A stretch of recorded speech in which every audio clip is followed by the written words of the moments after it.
Imagine करो, आपने एक लॉटरी टिकट खरीदी, उसे कमरे में कहीं रख दिया और फिर भूल गए। कुछ दिन बाद वही टिकट 1 मिलियन रुपए का जैकपॉट जीत जाता है। लेकिन आपको पता नहीं होता, तो जब आप अपना कमरा साफ कर रहे हैं तो आप उसे पुराने कागजों के साथ फेंक देते हैं। जब आपको बाद में पता चले कि आपने 1 मिलियन रुपए ही फेंक दिए हैं तो कैसा लगेगा? हाँ, बहुत बुरा लगेगा, है ना? अब सोचो, अगर मैं कहूं कि आप शायद इससे भी ज्यादा पैसे ऐसे ही बर्बाद कर रहे हैं, बस कुछ आम मनी मिस्टेक्स करके। मैं जानता हूं ऐसा नहीं है कि आप सब कुछ एक साथ खो रहे हैं, लेकिन धीरे धीरे, थोड़ा थोड़ा करके आपका बहुत पैसा वेस्ट हो रहा है। अगर आप इन गलतियों से बचें तो आप अपनी जिंदगी में लाखों, शायद करोड़ तक बचा सकते हैं। इस वीडियो में मैं आपको 3 बड़ी मनी मिस्टेक्स और उनको कैसे ठीक करें इसके बारे में बताऊंगा। और हाँ, मैं ये नहीं कह रहा कि आप अपनी फेवरेट चीजें खरीदना बंद कर दें, जैसे कि सुबह की कॉफी, फैंसी डिनर या महंगे शूज। बिल्कुल नहीं, बल्कि मैं आपको ये बताऊंगा कि कैसे आप इन चीजों का मजा ले सकते हैं और फिर भी ज्यादा बचा सकते हैं और इन्वेस्ट कर सकते हैं। और एक और बात, जो सलाह आप इस वीडियो में सुनेंगे वो मेरी खुद की फाइनेंशियल सलाह नहीं है। ये सब एक किताब से आई है जिसका नाम है I will teach you to be rich, जिसे रामित सेठी ने लिखा है। चलिए शुरू करते हैं। मिस्टेक नंबर 1, विल पावर पर भरोसा करना। सबसे बड़ी झूठी बात यह है कि आपको सुबह की कॉफी बंद करनी होगी पैसे बचाने के लिए। बात कुछ ऐसी होती है, अगर आप रोज के 2 रुपये बचा लें कॉफी घर पे बना के, तो ये महीने के 62 रुपये हो जाते हैं और साल के 700 रुपये। अगर आप ये इन्वेस्ट करें तो 10 साल में ये 10,000 रुपये बन जाएंगे। सुनने में अच्छा लगता है ना? गलत। ये काम क्यों नहीं करता, चलिए समझते हैं। आपको ये फैसला हर रोज करना पड़ता है, चाहे आपको कॉफी कितनी भी पसंद हो, चाहे आप स्ट्रेस में हो या फिर आपके रास्ते में कॉफी शॉप ही क्यों ना हो। रोज सुबह सबसे पहले आपको अपनी लिमिटेड विल पावर को यूज करना पड़ता है। और ये नो कॉफी लोग ये नहीं समझते कि हर बार जब आप लट्टे नहीं लेने का फैसला करते हैं, आप अपनी विल पावर को कम कर रहे हैं। आखिरकार स्ट्रेस के बाद आप फिर से कॉफी लेने लगते हैं। ये साइकिल ऐसे ही चलती रहती है। मान लो अगर आप रजिस्ट भी कर लेते हैं तो वो 2 रुपये की बचत इतनी छोटी होती है कि उसका कोई इम्पैक्ट महसूस ही नहीं होता। जब तक आप लिटरली एटीएम से पैसे निकाल के एक जार में नहीं रखते, वो पैसे आपके अकाउंट में खुद ही घुल मिल जाते हैं। और मान लो किसी तरीके से आप वो पैसे बचा भी लेते हैं, तो उन्हें इन्वेस्ट कैसे करेंगे? ये पूरा प्रोसेस ही मुश्किल हो जाता है। मिस्टेक नंबर 2, छोटी छोटी बातों में उलझना। कभी नोटिस किया है कि बहुत सारे लोग हाई स्कूल के बाद वेट गेन कर लेते हैं? ऐसे दोस्त जो हमेशा कहते थे कि वो कभी मोटे नहीं होंगे, उनका भी वेट बढ़ जाता है। क्यों? वेट गेन एक दिन में नहीं होता, वो धीरे धीरे होता है, कुछ ग्राम्स एक बार में। पैसे भी कुछ वैसे ही काम करते हैं।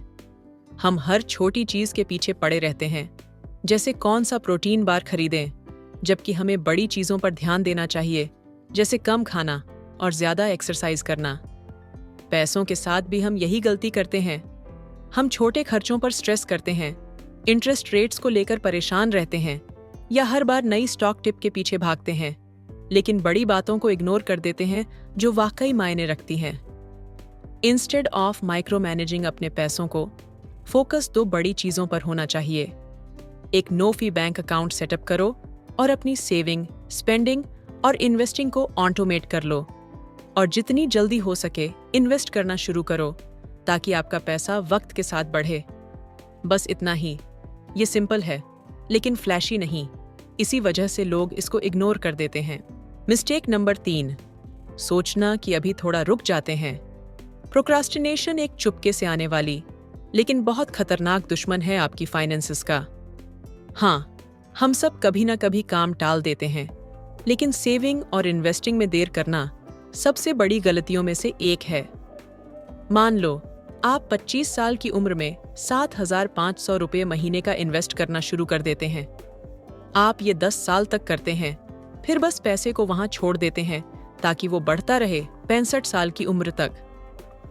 अब मान लो आपका दोस्त 35 साल की उम्र में शुरू करता है, वो भी 7,500 रुपये महीने का इन्वेस्ट करता है, लेकिन वो 65 साल तक करता है, मतलब 30 साल तक। आखिर में 65 साल की उम्र में किसके पास ज्यादा पैसा होगा? हैरानी की बात है, लेकिन जवाब है आपके पास। सिर्फ इसलिए क्योंकि आपने जल्दी शुरू किया, आपके पास आपके दोस्त से 37,50,000 रुपये ज्यादा हैं, जबकि उसने 20 साल ज्यादा इन्वेस्ट किया था। जितनी जल्दी आप शुरू करते हैं, उतना ही आप कंपाउंड इंटरेस्ट का फायदा ले सकते हैं। सिर्फ 1 साल लेट होने से भी बहुत फर्क पड़ता है। मान लो अगर आप 15,000 रुपये महीने से इन्वेस्ट करते हैं, लेकिन अपने दोस्त से 1 साल बाद शुरू करते हैं, तो 40 साल बाद आपके पास 90 लाख रुपए कम होंगे, सिर्फ 1 साल की देरी के वजह से। असली सॉल्यूशन क्या है? ऑटोमेट करो। तो आप सोच रहे होंगे, ठीक है, गलतियां समझ ली, अब सॉल्यूशन क्या है? सॉल्यूशन सिंपल है, अपनी फाइनेंसेस को ऑटोमेट करो। एक ऐसा सिस्टम बनाओ जो ऑटोमेटिकली आपके पैसे सेव, इन्वेस्ट और बिल्स पे करे जब आप सो रहे हैं। अगर आप एक ऑटोमेटेड सिस्टम सेटअप कर लेते हैं, तो आप 99% लोगों से आगे होंगे। आपको 3 बड़े फायदे मिलेंगे।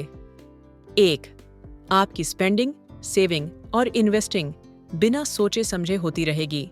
2, आपको विल पावर पर डिपेंड नहीं रहना पड़ेगा। और 3, आपका पैसा हमेशा वहीं जाएगा जहां उसे जाना चाहिए। सबसे बड़ी वजह जो हम में से बहुत लोग सेव या इन्वेस्ट नहीं कर पाते, वो है रोज की चॉइसेस। क्या आप ज्यादा सेव करें? कहां इन्वेस्ट करें? स्टॉक्स, रियल एस्टेट या इंडेक्स फंड्स? कौन सा डेट पहले पे करें? ये सब सोच सोच कर हम थक जाते हैं और कुछ नहीं कर पाते। Automation in action. इलेक्स से मिलो। चलिए, मैं आपको इलेक्स से मिलवाता हूं। उसके पास एक सॉलिड सिस्टम है अपने पैसों को मैनेज करने का। ये कैसे काम करता है? एलेक्स को महीने की 15 तारीख को सैलरी मिलती है।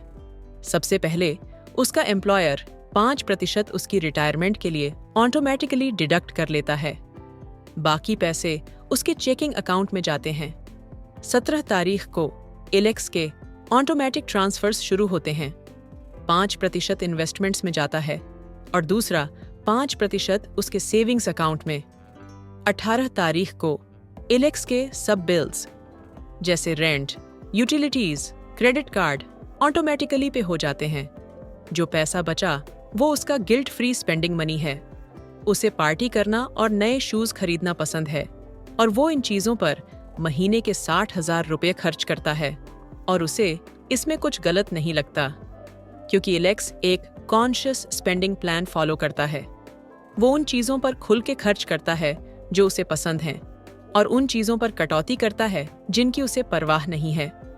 वो एक छोटी सी अपार्टमेंट में रहता है सस्ती जगह पे और जिम मेंबरशिप नहीं लेता।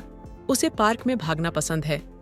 उसने डिसाइड किया है कि उसके लिए क्या मायने रखता है और उसी हिसाब से वो अपने पैसों को डायरेक्ट करता है।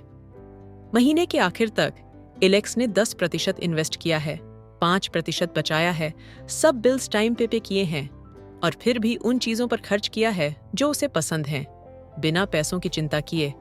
ये है ऑटोमेशन की खूबसूरती। Create your conscious spending plan. अगर आप भी यही करना चाहते हैं तो 2 स्टेप्स से शुरू करें।